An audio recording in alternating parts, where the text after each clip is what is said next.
tidak ada kesuksesan jika tidak pernah berani untuk memulai. Ada orang lain yang punya kemampuan, IP-nya tinggi, jurusannya sesuai, cukup syarat. Tapi kemudian karena kedudukan Anda,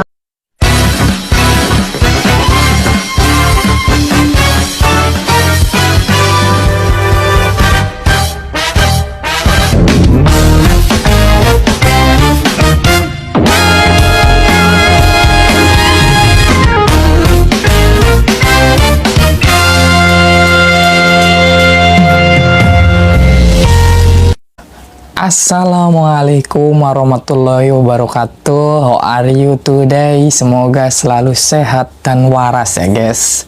Balik lagi nih, hari ini aku mau bercerita tentang orang dalam lagi. Ceritaku kali ini akan dibagi menjadi beberapa bagian.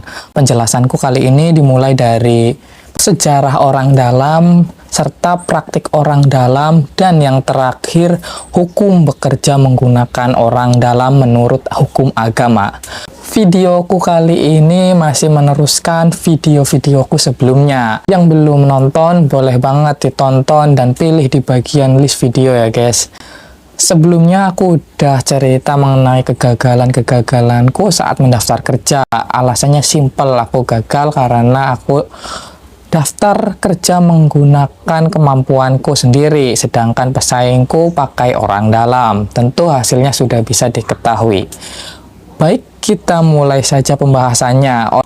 Orang dalam yaitu orang yang memiliki koneksi khusus dengan petinggi di sebuah perusahaan atau instansi seperti direktur atau manajer, sehingga ia bisa memberi peluang bagi kerabat atau keluarganya untuk menjadi karyawan di tempatnya bekerja.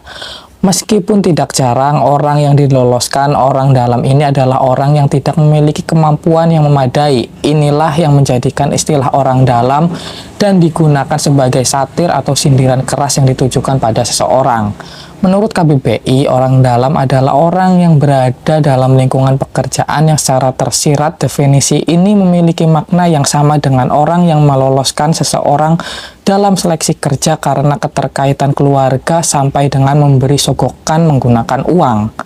Meski terkesan tidak adil, fenomena ini benar adanya, akan tetapi tidak menutup kemungkinan seseorang bisa sukses dalam karirnya tanpa bantuan orang dalam. Gimana caranya? Next time aku bagiin di video terpisah.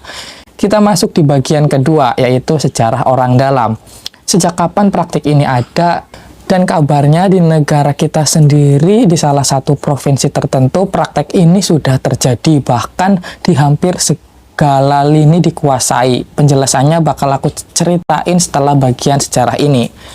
Praktik orang dalam atau bahasa kerennya nepotisme sudah ada sejak Indonesia belum merdeka. Bahkan saat Orde Baru dan Orde Lama pun praktik ini sudah ada.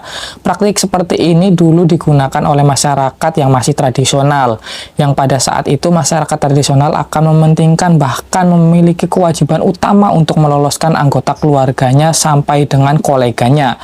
Dan hal ini sampai hari ini masih subur dan terus berkembang meskipun dalam praktiknya dibungkus dengan bungkus-bungkus yang selalu berubah-ubah. Dikutip dari kompas.com, praktik nepotisme sudah ada sejak Orde Lama dan Orde Baru, bahkan sebelum Indonesia merdeka. Terus hari ini apakah praktik seperti ini masih ada? Jawabannya masih ada, bahkan semakin subur.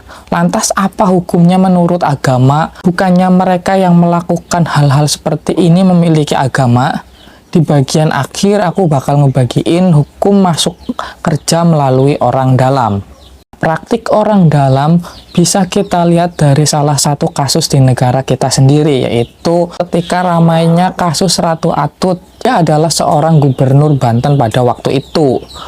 Berita ini menyita seluruh perhatian masyarakat Indonesia pada saat itu. Dilansir dari Detik.com, singkatnya beberapa kasus di Banten itu adalah kasus-kasus yang berkaitan dengan orang dalam atau nepotisme itu sendiri. Jatim Network mengutip ceramah Ustadz Abdul Somad. Beliau menjelaskan bahwasanya ketika orang lain yang mempunyai kemampuan, IP-nya tinggi, jurusannya sesuai, cukup syarat, tapi karena kedudukan Anda dekat dengan bagian kepala, maka orang yang layak tadi tergeserkan. Maka itu adalah perbuatan zolim. Haram hukumnya pendapatan yang dia peroleh dari kezoliman tersebut. Jadi dapat kita simpulkan bahwasanya bekerja melalui orang dalam yang dimana itu bisa merugikan orang lain yang lebih kompeten dan sesuai dengan kemampuannya menjadi tersingkirkan hanya karena kekuatan orang dalam tersebut. Tentu itu adalah perbuatan yang tidak dibenarkan dalam agama. Masih banyak jalan untuk mencari rezeki halal. Tetap semangat untuk para pencari kerja. Bagi yang sudah bekerja, tetap semangat. Aku yakin tujuan kalian bekerja itu sangat mulia. Oke, jadi aku tutup video kali ini dengan sebuah kata. Tidak ada kesuksesan jika tidak pernah berani untuk memulai. Sampai bertemu di video-video berikutnya. Mohon maaf. Wassalamualaikum warahmatullahi wabarakatuh. Bye.